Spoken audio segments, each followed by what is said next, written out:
Aspettiamo che ci sia l'ok. Siamo live, siamo in diretta qui all'Assise tra le pagine, nella versione diciamo webinar, questa parola no, che è parecchio in voga. Questa sera do subito il saluto a Gigi Riva e benvenuto tra noi. Buonasera Gigi.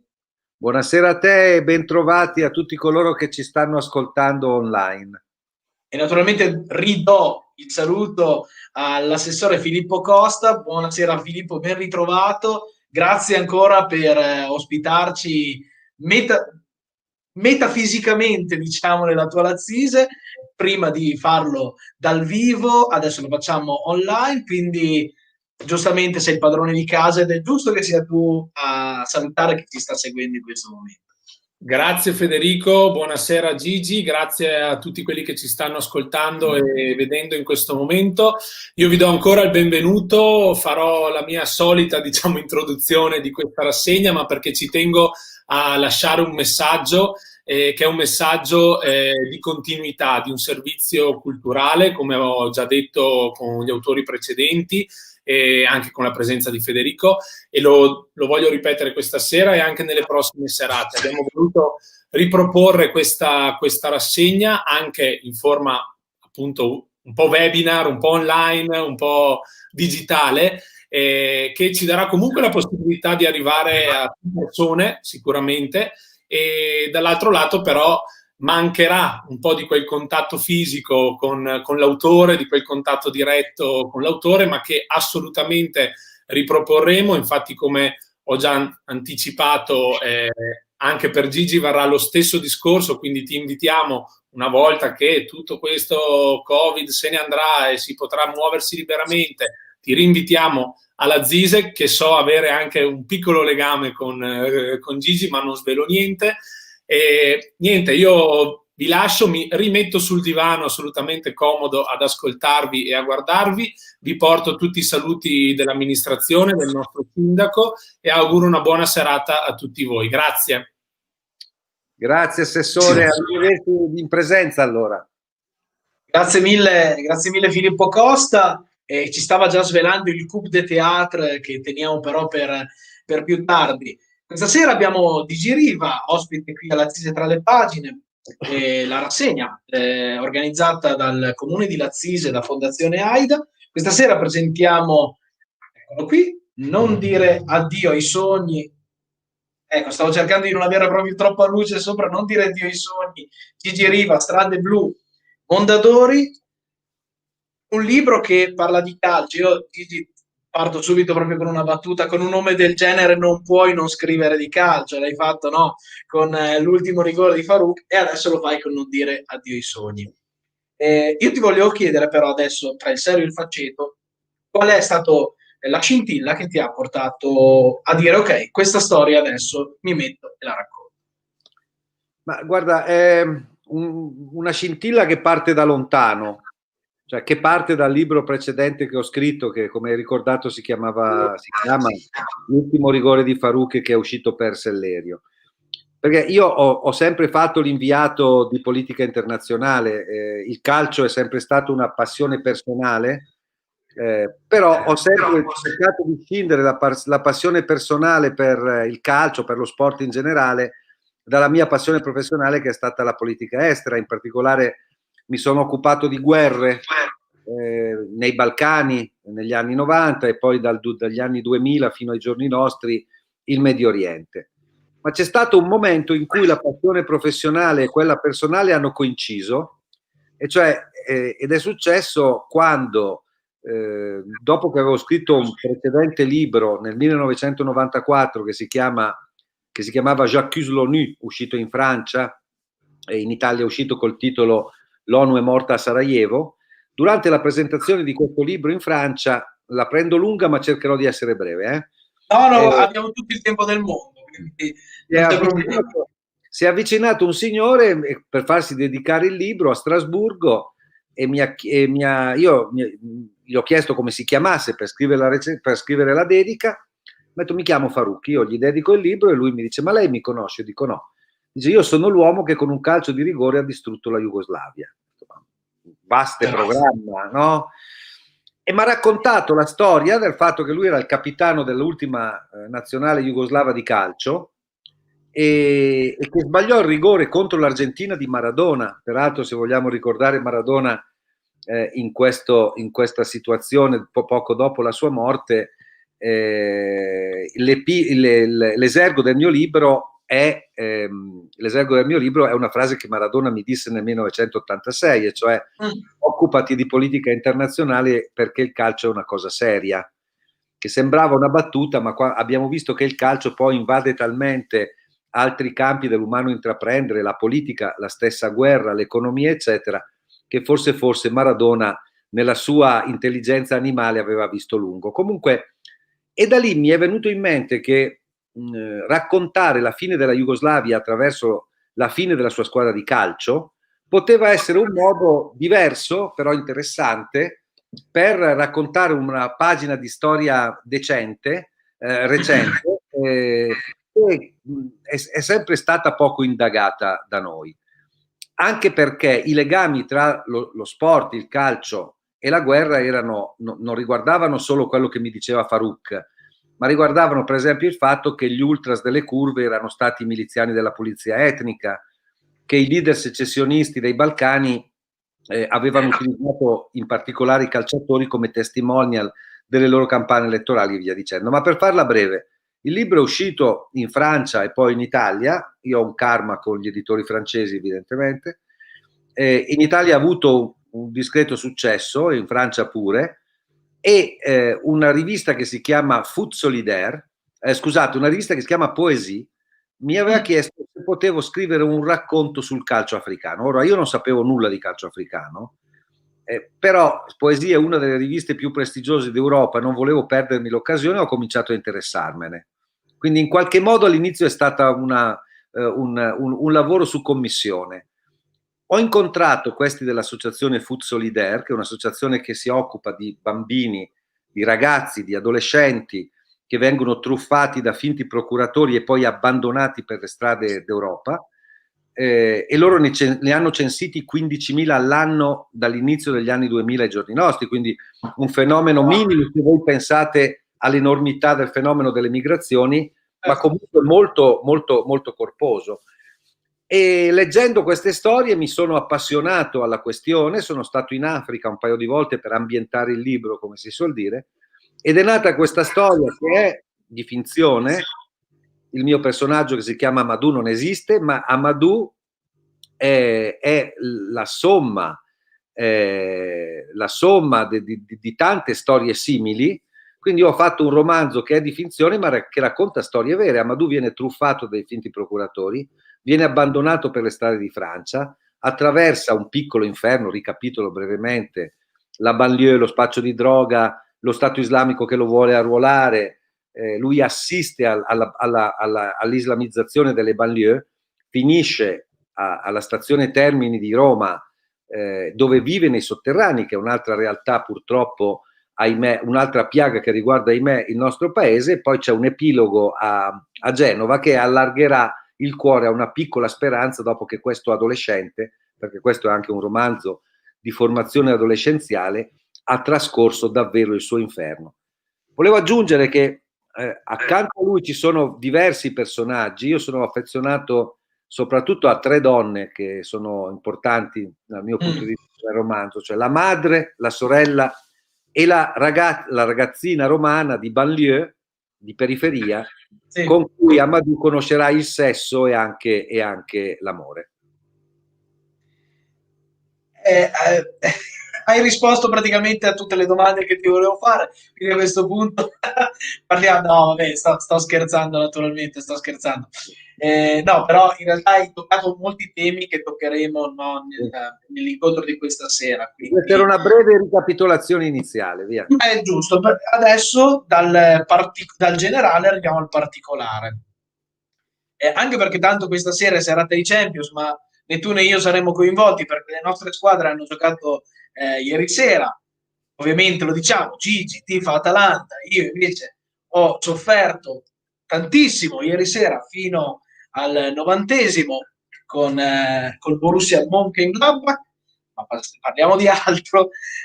No, adesso torniamo seri un attimo. Prima però voglio dire una cosa, che chiunque ci sta seguendo in questo momento, siamo sia su YouTube, sul canale del Comune di Lazzise, sia su Facebook, sul canale di Fondazione AIDA, può interagire con noi, può scrivere un messaggio, un post, quindi noi lo leggeremo, lo leggiamo in diretta.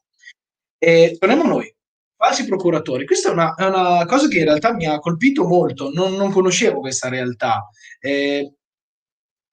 Vogliamo parlarne, vogliamo approfondire un po' questa, cioè, si tratta di farabutti, niente di più, cioè, sono il gatto e la volpe, no, del Pinocchio moderno, se vogliamo, però mettono appunto il paese dei balocchi, che in realtà non ci arriva. Vogliamo parlare un po' di queste figure, come vengono contrastate, oppure se, insomma, c'è non so, un movimento, qualcosa che sta cercando di arginare anche questa cosa. Abbiamo detto 15.000 persone all'anno, insomma, allora, a guarda, lungo periodo. no, è un tema vasto e molto interessante con diverse sfaccettature.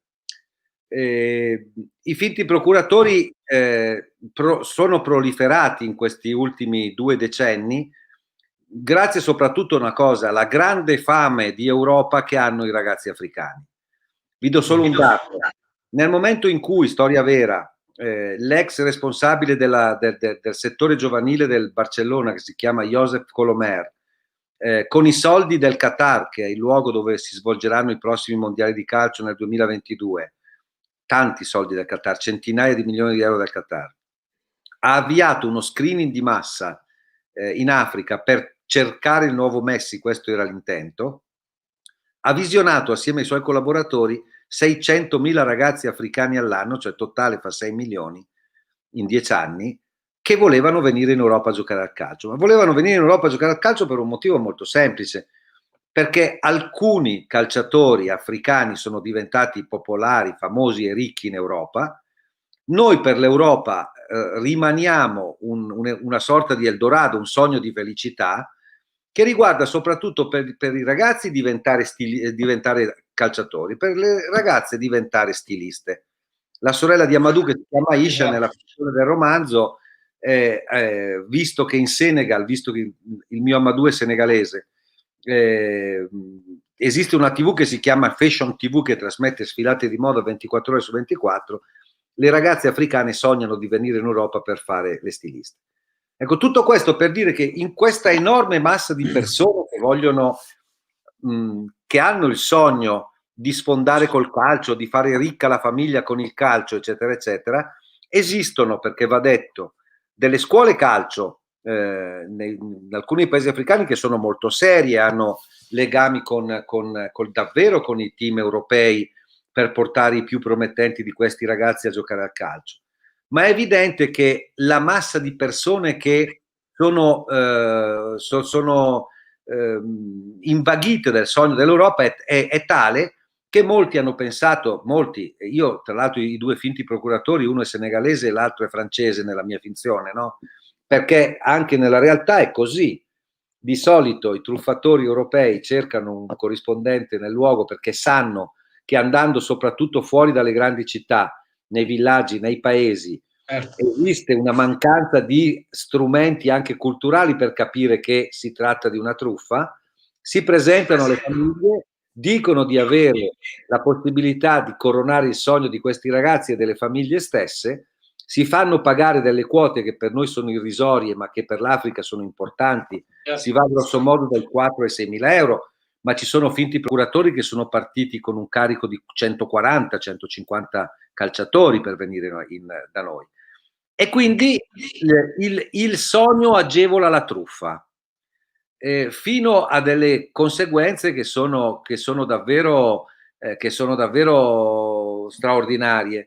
Tu mi dicevi prima se c'è qualcuno che contrasta il fenomeno. Sì, l'associazione Food Solidaire, che è stata l'origine di tutte le mie ricerche, io nel loro archivio mi sono letto alcune centinaia di storie per farmi un'idea prima di partire per l'Africa, che si occupa esattamente di questo, ma venendo in Italia ci sono esperienze soprattutto di carattere di comunità religiose che si occupano dei bambini, dei ragazzi truffati dal calcio. In una di queste Prandelli, allenatore della nazionale, bresciano peraltro, portò la squadra attuale tecnico della Fiorentina, portò la squadra azzurra a giocare in una di queste comunità. E come reagiscono in Africa? Guarda, in Africa i governi hanno altro a cui pensare, hanno milioni di loro concittadini che scappano per l'Europa delle più diverse età, prendendo le vie che conosciamo, no? Le rotte del Mediterraneo piuttosto che quelle delle Baleari, eccetera. Però proprio recentemente, pensa un po', è successo un episodio 15 giorni fa, il mio libro è uscito all'inizio di settembre, che ha scosso le coscienze esattamente nel Senegal. E è successo questo, che un ragazzo di nome nomignolo Dudu, cioè Amadou, esattamente come il mio protagonista, 14 anni, esattamente come il mio protagonista, terzino nel calcio, al dettaglio che era terzino esattamente come io faccio il mio protagonista, viene truffato da dei finti procuratori che gli promettono un provino in una squadra italiana, non meglio identificata. Lui sale su un barcone che lo deve portare, è la nuova rotta dei migranti, dal Senegal alle Canarie. Da lì sarebbe dovuto poi sbarcare in Spagna e approdare in Italia, ma è morto durante il tragitto per le Canarie. Questa notizia ha talmente scosso il Senegal che è stata sulle prime pagine dei giornali senegalesi per 15 giorni. Io ne ho fatto un pezzo anche per il sito online dell'Espresso, che è il giornale per cui adesso lavoro, perché la cosa che ha più impressionato l'opinione pubblica è che il padre è stato incriminato, perché il padre era in combutta con i finti procuratori.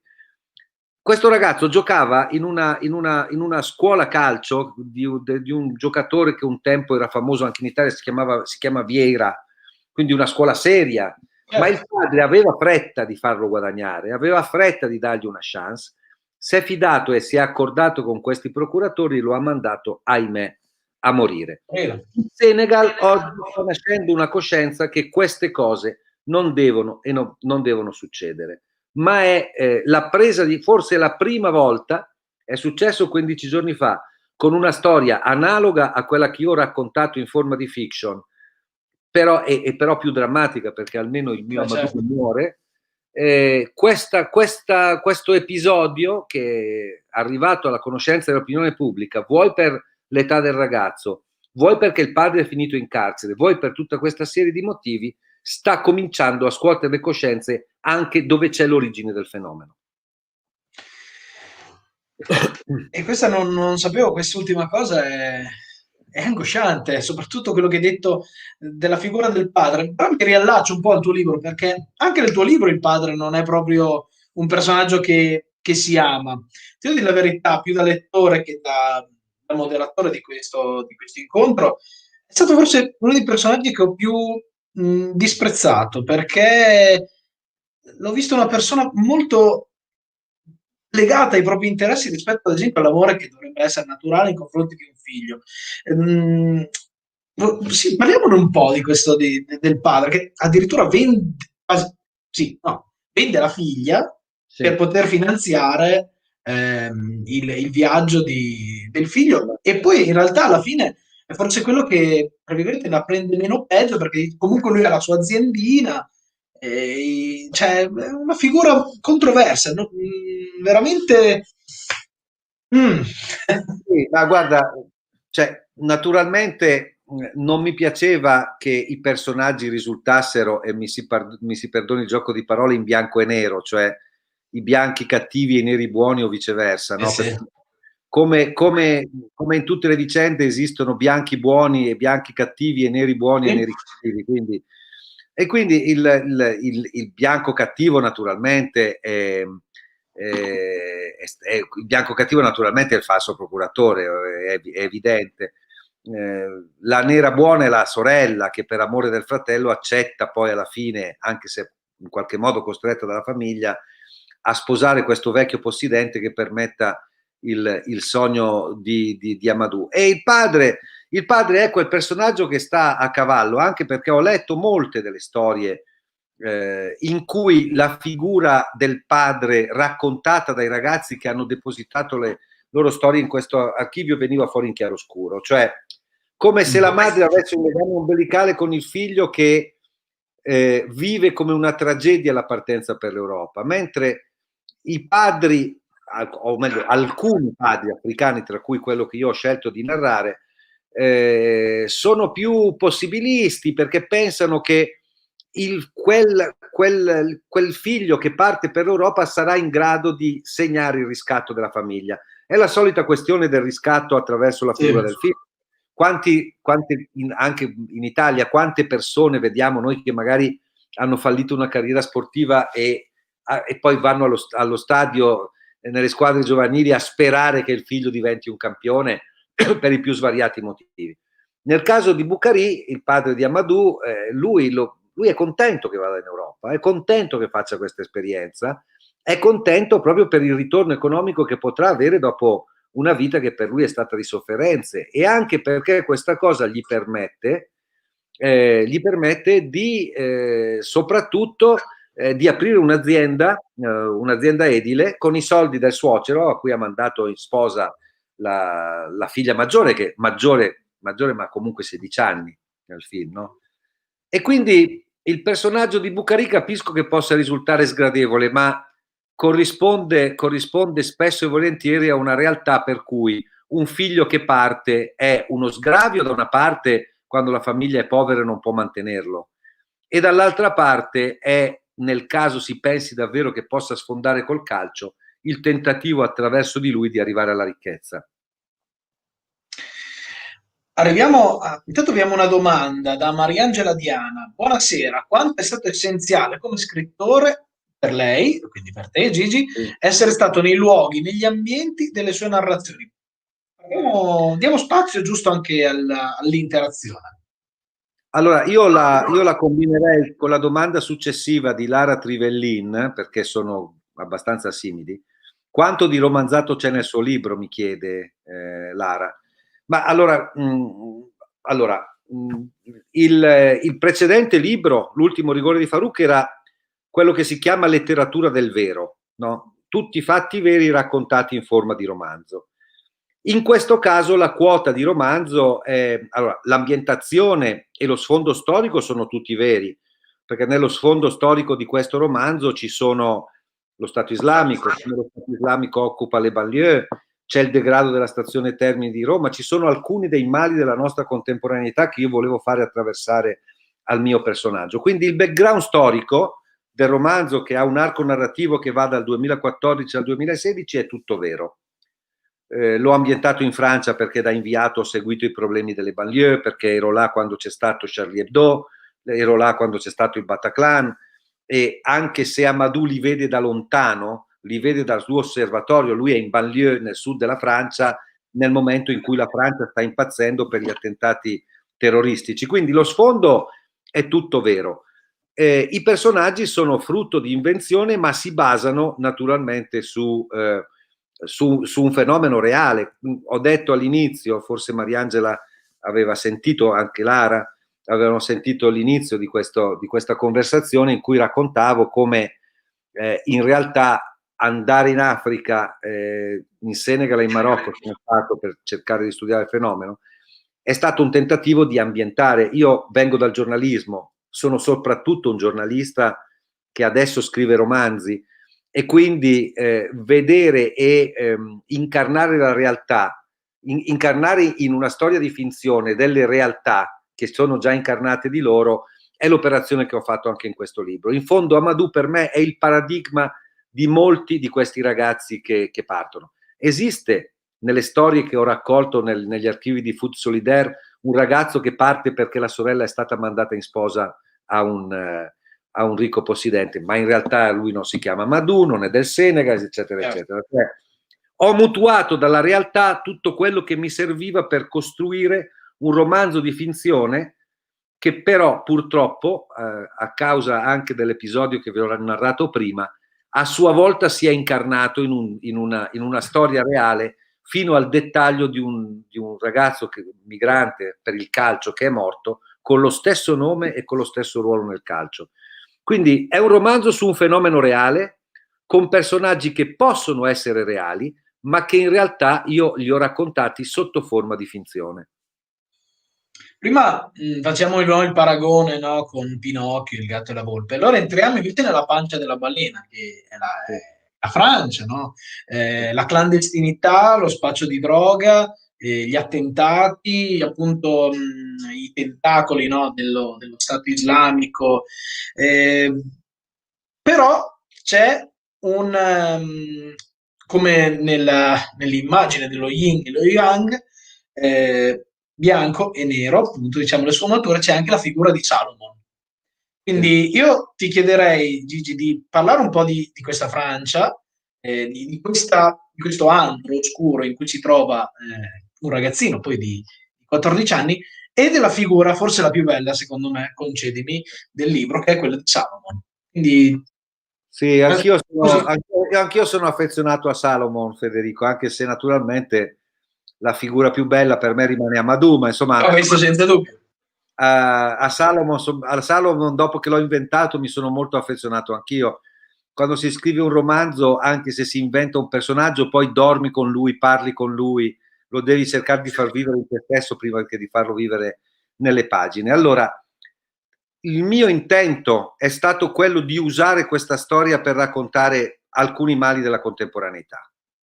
E la Francia a questo punto mi serviva non solo perché la conosco bene, sono stato nelle banlieue che racconto, sono stato a Solidarité a Marsiglia, sono stato a Nizza, sono stato naturalmente nei sotterranei della stazione Termini per ambientare l'ultima parte del romanzo. E quindi volevo fargli attraversare alcuni mali, e naturalmente un male della contemporaneità è il jihadismo, è il terrorismo che ha insanguinato le strade d'Europa. Ho raccontato la Francia come potevo raccontare la banlieue di Bruxelles, come potevo raccontare gli attentati di Germania, quelli in Spagna, un po' più antichi, ma insomma è un fenomeno con cui abbiamo fatto i conti e che io temo, ahimè, che dovremo ancora fare i conti. Basti solo un episodio per dire come il libro, non voglio dire che è diventato profetico, non c'è nessuna profezia, semplicemente mettendo assieme con il lavoro che ho fatto di reperimento del materiale i dati che conoscevo, a un certo punto, come tu sai che l'hai letto Federico, dall'Ariane, che è la banlieue di Nizza, faccio scappare un compagno di viaggio di Amadou che si chiama Gino il Cattolico, perché teme di essere ucciso dai jihadisti. 2 mesi dopo che il romanzo è uscito, esattamente a Nizza c'è stato un jihadista che ha decapitato 3 persone nella cattedrale di Nizza ma perché quando sono stato lì si respirava questa atmosfera. Tra l'altro, perdonami, apro una parentesi, tu l'hai fatto fuggire in Belgio e non so perché mi è scattato che uno degli attentatori era fuggito in Belgio. Ho detto, vuoi vedere che niente niente si trovano pure nello stesso quartiere? Di Molenbeek. Non so se ti ricordi, no? Ai tempi No, di Charlie Hebdo, se non sbaglio, no, o del Bataclan. sì, gli attentatori, no, gli attentatori del Bataclan erano scappati a Molenbeek in Belgio, A Molenbeek, esattamente. nella banlieue di Bruxelles. Quindi all'Ariane, quando ci sono stato, tutto questo si respirava questo odio anticattolico, quindi non mi ha sorpreso, ahimè, nel momento in cui anche questo spicchio di libro l'ho visto incarnato. Ma arriviamo a Salomon. Ti dicevo prima del chiaroscuro con cui si cerca di dipingere i personaggi, ma se vuoi anche i gruppi, no?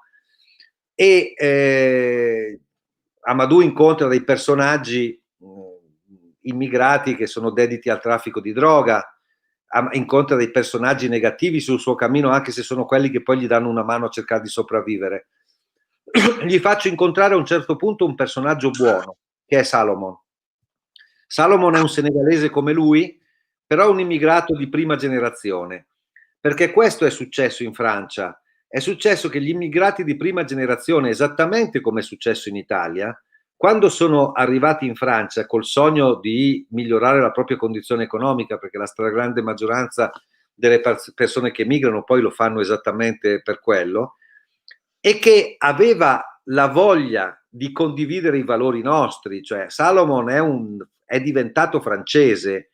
Salomon ha coronato il sogno di essere un citoyen de la République. La Costituzione francese prevede che chi vive in Francia perciò è francese, cioè c'è un ius soli, cioè tutti diventano citoyen della Repubblica.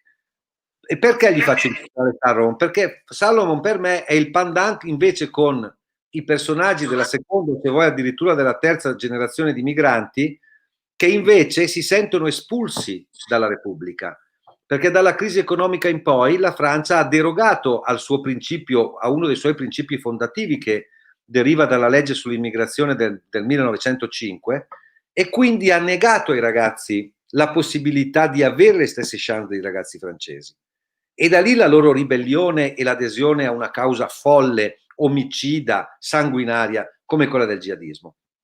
Salomon mi è servita per far capire che c'è una fetta di migranti, soprattutto quelli di prima generazione, che in realtà condividono i nostri stessi valori, vogliono le nostre stesse cose, vogliono essere cittadini di quello Stato, di quello Stato liberale, aperto, con i valori che noi stessi abbiamo, con quello Stato di diritto che per lui era un sogno e che per lui è stato un sogno realizzato. E Salomon è l'uomo che accoglie Amadou nella banlieue, gli dà una chance anche di giocare a calcio, anche se poi andrà male, e farà una fine che non diciamo per non fare troppo spoiler.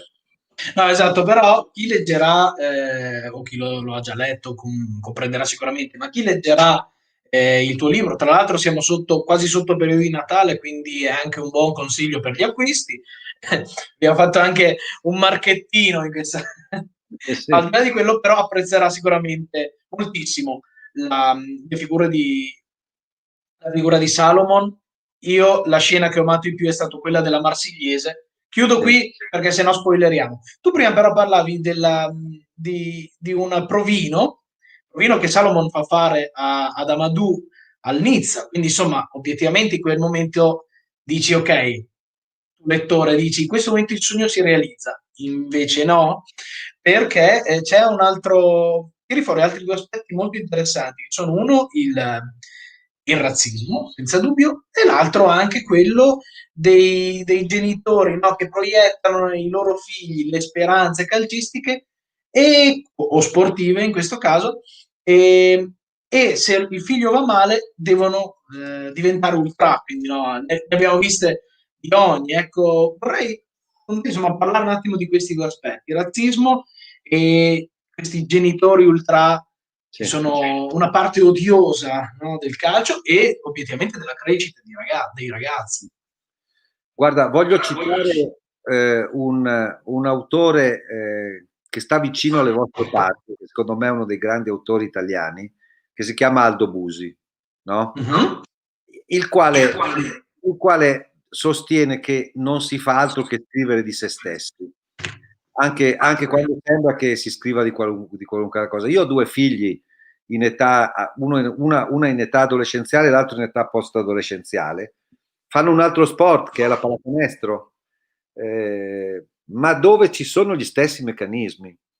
Cioè, anche nella pallacanestro, che sembra essere uno sport, diciamo così, più elitario, magari meno popolare e dunque meno becero del calcio, in realtà succedono gli stessi meccanismi. Quindi lì io non ho fatto altro che trasporre nella banlieue di Nizza quello che succede grosso modo in tutta Europa, cioè il genitore che diventa un ultra del figlio spesso rovina il figlio, proprio perché attraverso di lui, proprio perché il figlio è una proiezione del suo sogno. E in quel provino dove ci sono francesi e immigrati che fanno questo provino, siccome pochi saranno presi, e lì ci sarà una selezione basata sulla meritocrazia, perché il calcio, piaccia o non piaccia, è uno degli ultimi luoghi in cui le raccomandazioni non valgono, nello sport non valgono, o ce n'hai o non ce n'hai, ed è per questo che è il motivo per cui molti anche da adulti continuano ad amarlo sentendosi bambini, perché poi con l'esperienza, con la vita ci rendiamo conto che molto spesso poi non va così, no? La meritocrazia in questa società, in una società dove l'ascensore sociale si è interrotto, come spesso sentiamo dire, dove non vincono i più bravi, ecco, invece nel calcio sì, no? E nel calcio, anche se tu pensi che debbano esserci prima i francesi, come dicono certi slogan, questo non vale. E quindi c'è un di più di acredine verso chi viene in questo caso non tanto a rubare anche un posto di lavoro, ma a rubare un posto in una squadra prestigiosa che permetta al genitore di perpetuare, di vivere il suo sogno attraverso il figlio. Quindi non ho fatto altro che narrare una cosa della contemporaneità. Io, appunto, frequentando le palestre della pallacanestro, trovo sempre degli allenatori che sono sconcertati dal fatto sarebbe bellissimo questo mestiere se molti dei genitori che ci vengono stessero a casa loro, no? Ed è il motivo per cui io, dopo che ho sentito la prima volta questa frase, me ne sto in buono, me ne sto 2 passi indietro, vado a prenderli e li porto a casa i miei figli e basta. C'era anche un famoso Ipse Dixit che è rimasto, credo, anonimo, diceva di un allenatore secondo il quale la miglior squadra da allenare è una squadra di orfani. Io adesso uscirei un momento dal libro e vorrei tirare fuori un paio di cosette che sono... fammi dire una cosa sulle donne del libro. Posso? Guarda, ci volevo arrivare dopo, ma... No, allora vai. Se ci arrivi dopo vai tu con la tua scaletta, no? Perché se uscivamo dal libro magari non ci rientravi più. Prego. No, non ti preoccupare che ci rientriamo. No, vai. Io ti volevo chiedere una cosa, ovviamente mi sono un po' informato, non potevo non considerare il fatto che tu sei nato a Nembro. È un paese che abbiamo imparato a conoscere tutti in Italia, anche chi non c'è mai stato. Io non ti chiedo ricordi come, io voglio soltanto chiedere da chi ha visto il proprio paese, la propria gente messa in prima pagina per una cosa che poi è toccata a tutto il mondo, che sensazioni ti lascia questa cosa? Che sensazioni ti lascia questa esperienza? Ma guarda, è stato qualcosa intanto di straniante per me, perché io vivo tra Roma e la Romagna adesso, ma tutta la mia famiglia è ancora a Nembro, cioè mia madre, mio padre non c'è più, i miei fratelli, i miei cognati, i miei nipoti, hanno fatto tutti il Covid. A Nembro ha avuto 7.000 persone positive al Covid al sierologico su 11.500 abitanti, 188 morti in 2 mesi.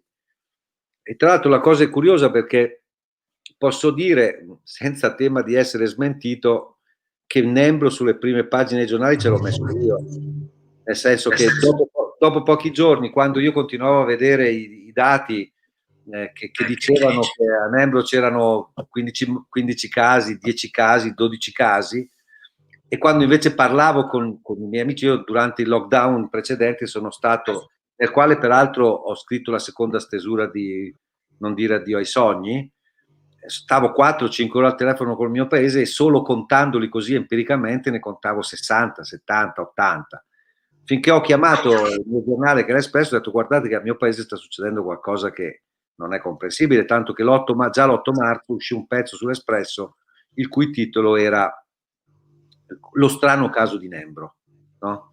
I numeri bassi e io che raccontavo nome per nome invece numeri molto diversi. Purtroppo poi la cosa è peggiorata, nel senso che nei giorni successivi a Nembro c'è stata la carneficina, soprattutto nel mese di marzo, dove si contavano anche 10 persone al giorno morte. Ci sono stati giorni in cui in una piccola comunità sono mancate 10 persone. In totale 188 morti in 2 mesi. Molte di queste persone io le conoscevo, anche perché io ho fatto tutta l'infanzia, l'adolescenza, sono andato via da Nembro che avevo 20 anni, ma molti di loro li conoscevo e vedevo scomparire giorno dopo giorno delle fette della mia gioventù.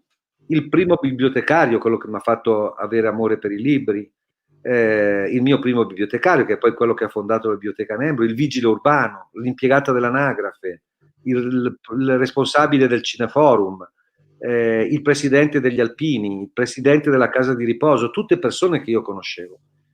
Finché ho scritto un pezzo sempre per l'Espresso che si chiama Spoon River Nembro, raccontando la memoria di tutte queste persone, perché era l'unica cosa che mi sentivo di poter fare per il mio paese. Cioè, dare un volto a coloro che venivano a mancare e non farli rimanere massa anonima e cercare di raccontare come un nemico subdolo, come un piccolo virus, entrasse in una comunità e all'improvviso gli facesse mancare i pilastri, cioè le persone di riferimento, quelli che sono il panorama il panorama umano del paese. L'ostetrica è morta a Nembro, uno dei parroci, uno dei sacerdoti è morto a Nembro, oltre a tutte le persone che vi ho raccontato prima. E non svelo nulla di nuovo, anche perché tutte le volte che mi intervistano lo dico, io scriverò il prossimo libro che sarà il romanzo del coronavirus a Nembro. E a questo punto non vediamo l'ora di leggere, perché hai detto delle cose che tra le tante banalità che abbiamo sentito in questi anni sono state invece veramente forti nella loro semplicità. In questi mesi sono sentite tante banalità, anche tante persone che si sono sentiti il diritto di dire qualcosa senza che nessuno glielo chiedesse, invece in maniera molto semplice hai dipinto qualcosa di estremamente drammatico. Ti ringrazio di averlo condiviso con noi così umanamente, è stato molto forte. Grazie a voi. Torniamo al libro e alleggeriamo. Senti, da una Francia feroce, io mi sembra di aver visto un'Italia accogliente, un'Italia che assomiglia un po', diciamo, a una ragazzina, no, che Amadou, diciamo che è la nave maestra, che poi in realtà è una coetanea, nave maestra di Amadou, però in realtà più che semplicemente insegnargli il senso, credo sia anche un po' maestra di vita. Sì. E questo ci dà il lancio per parlare un po' delle donne. Io personalmente ti dico, tra tutte quelle che hai descritto, ho adorato la sorella in maniera spropositata, esattamente. Se ti fa piacere, sei in buona compagnia, perché molti hanno amato Aisha. Ma guarda, intanto su quello che hai detto all'inizio, allora, la Francia è feroce, ma non così feroce. Anche in Francia Amadou trova delle sponde, no? Di persone buone. Sì, è vero. Salomone, eccetera, eccetera. E nell'Italia invece l'aspetto feroce è l'indifferenza. Cioè, io racconto una stazione Termini, dove peraltro, come vi dicevo, sono stato per documentarmi, dove nell'indifferenza generale dei manager che la attraversano con la 24 ore per andare alla Banca d'Italia che sta a 200 metri, piuttosto che nei palazzi del potere italiano che stanno a qualche centinaia di metri, o all'hotel Esedra che è lì nei palazzi. Esatto, c'è la suburra, c'è ancora oggi la suburra. Ci sono pedofili che fanno strame di ragazzini, che vengono ad adescare dei ragazzi che si prostituiscono per poche decine di euro, soprattutto extracomunitari. Ci sono ragazzi che vivono nei sotterranei della stazione, c'è uno spaccio che soprattutto di sera e di notte si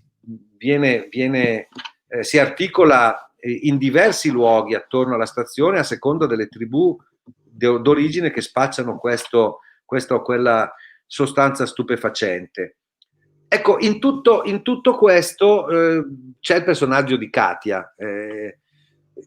Katia, io l'ho conosciuta, quella che mi ha ispirato il personaggio di Katia, perché andando alla stazione Termini a fare la mia indagine per ambientare quella parte del libro, ho conosciuto un mondo pazzesco. Ho conosciuto un mondo di ragazze di periferia romana, soprattutto Tor Bella Monaca, Centocelle, insomma la periferia, Bastogi, eccetera, eccetera, che prendono 3 autobus, ci impiegano 1 ora e mezza tutti i giorni, arrivano alla stazione Termini letteralmente per adescare loro i ragazzi migranti che sono lì, arabi, egiziani, marocchini, tunisini, senegalesi, eccetera, eccetera. E sono frotte di ragazzine che uniscono la disperazione dei penultimi e la disperazione degli ultimi. Sono ragazze di periferia, spesso con storie tremende alle spalle, storie di droga personale, ma anche storie di famiglie divise, abbandonate da padri quando erano in giovanissima età, che a 14-15 anni fanno già una vita completamente autonoma, e non sono interessanti per i loro coetanei romani, così come mi hanno raccontato, e dunque cercano nelle braccia di questi ragazzi disperati che arrivano alla stazione Termini non tanto, sì, anche il sesso naturalmente, perché c'è anche molto sesso poi lì attorno, ma soprattutto una condivisione, soprattutto affetto. Ce ne sono alcune che ho conosciuto in questo viaggio che si sono fatti mettere incinta dal loro boys egiziano per permettergli di avere la residenza italiana, e ne vanno fiere. Altre che fanno a gara su quanti extracomunitari riescono a diventare fidanzate. Ecco, Amadou si imbatte in una ragazza che faceva quella vita lì, insomma, che viveva il circuito della stazione Termini quasi come se fosse appunto quasi un gioco, no? Giocava con le amiche al fatto di chi adescava di più, di chi si presentava più provocante.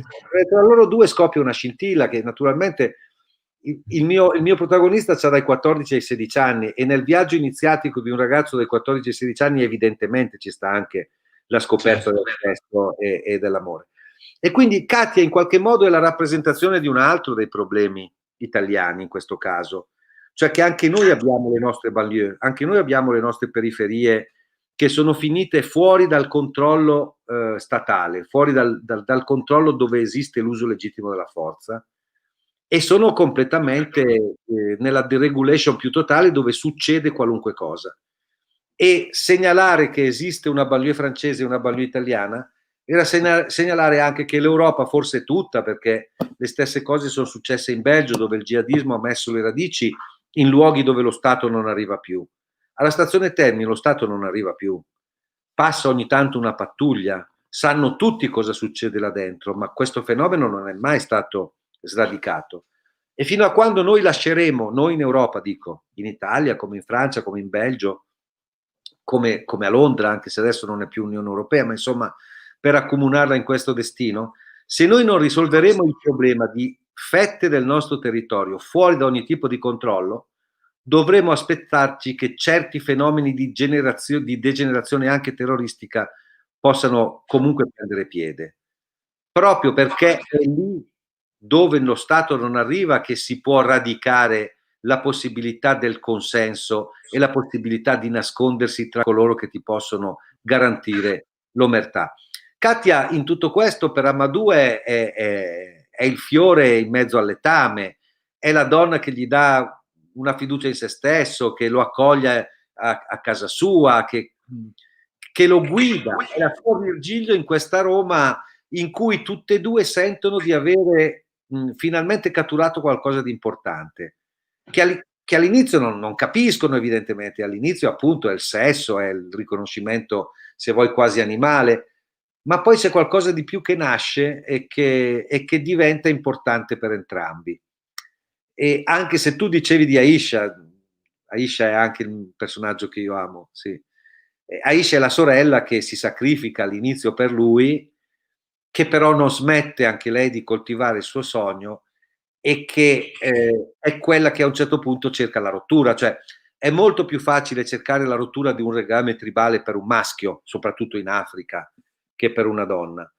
Ma mi piaceva anche in questo caso dire che anche le donne africane stanno in qualche modo percorrendo la strada di una loro emancipazione. Aisha non si nasconde il suo sogno, Aisha accetta un matrimonio di interesse per aiutare il fratello, per questo amore fraterno, sapendo però in qualche modo che forse lui domani l'aiuterà, cosa che in realtà succede, no? Questo amore fraterno tra due che hanno poi in fondo 2 anni di differenza e che porterà poi lei a fare delle scelte di rottura, mi sembrava come Aisha mi serviva perché era il personaggio attraverso il quale io volevo segnalare che non solo da noi c'è un lungo percorso verso l'emancipazione femminile, purtroppo mai raggiunta, non ancora raggiunta, anche perché purtroppo, come sapete, assistiamo pressoché tutti i giorni in Italia a fenomeni di femminicidio.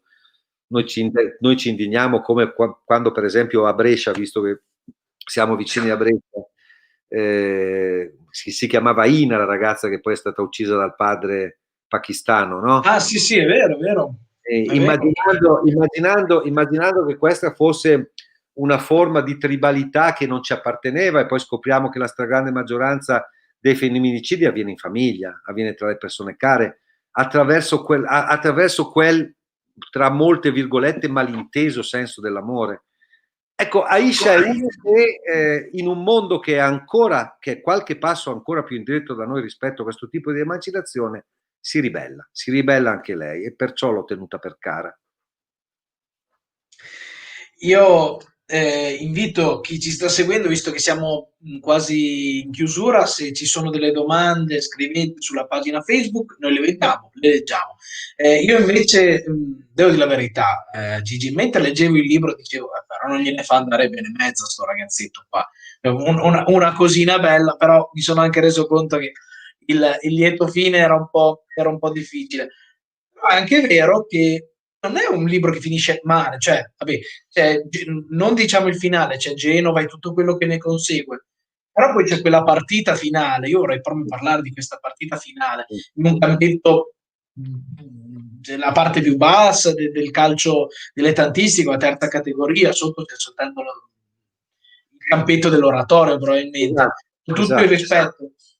Lui, questo ragazzo, fa una partita, una bella partita, e alla fine guardare sugli spalti dice chissà se c'era qualche osservatore.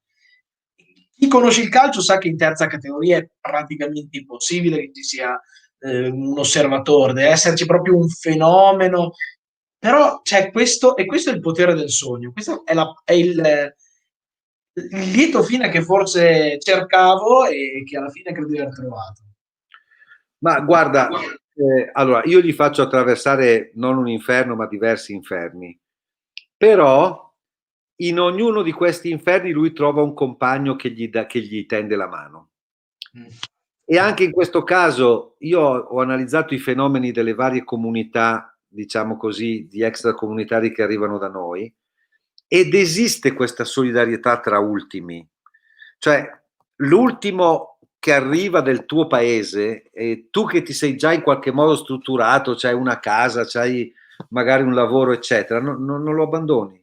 Esiste una solidarietà tra poi che se ci pensi bene percorre tutto il libro. Lui trova qualcuno che gli dà una mano appena viene abbandonato a Marsiglia, trova qualcuno che gli dà una mano a Nizza, trova qualcuno che gli dà una mano a Roma molto di più di una mano, direi. E quindi in qualche modo volevo dare il segno del fatto che anche in questo mondo di ultimi e di penultimi esiste sempre la possibilità di una chance a cui Amadou si aggrappa in qualche modo, no? Si aggrappa sempre a questa chance che gli viene data. Perché? Perché un altro dei dati di questi ragazzi vengono abbandonati e la prima domanda che uno si fa è: ma perché non tornano indietro? Non tornano indietro, non tornano a casa loro, prima di tutto perché tradirebbero le aspettative della famiglia. Loro hanno paura, loro hanno la sindrome del truffato e hanno il senso di colpa del truffato, che spesso e volentieri è addirittura più profondo del senso di colpa del truffatore, se mai il truffatore ha un senso di colpa. E loro vivono questo senso di colpa, in particolare Amadou per il fatto che la sorella è andata in sposa per permettere un sogno che non esiste. Questo senso di colpa gli fa vivere una vita scissa. Quindi c'è la vita che lui racconta a casa, attraverso le lettere, le telefonate, eccetera, e c'è la vita reale con cui deve avere a che fare. E lui impara a mentire anche a se stesso perché non vuole deludere i genitori e non vuole dire a se stesso che la truffa è stata così grande per cui si è perso tutto, soprattutto in una situazione come quella di molti luoghi dell'Africa in cui non si ha mai niente.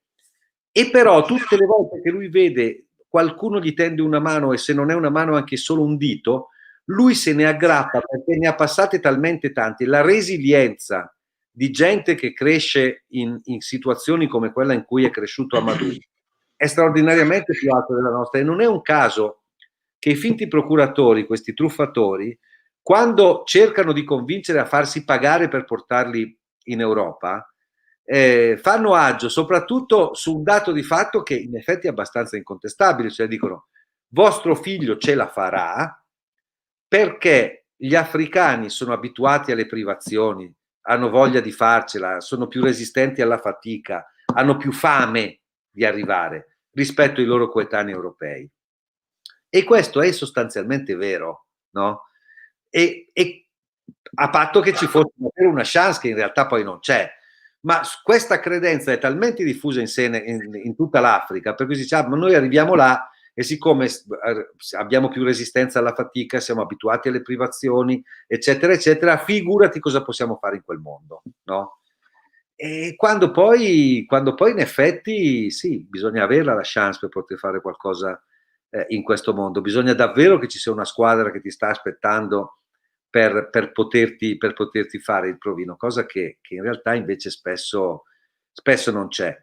E quindi, però questo è il sentimento che li guida. Guarda, io quando scrivi un libro normalmente hai in testa intanto un canovaccio, hai in testa una struttura del libro, hai in testa qualche frase. E una delle frasi che io avevo in mente scrivendo il libro era l'attacco di un pezzo di un mio amico, collega inviato di Repubblica, che si è occupato per tutta la vita d'Africa, che si chiama Pietro Veronese, che cominciò un articolo nel seguente modo: dovremo arrenderci all'evidenza che le razze esistono.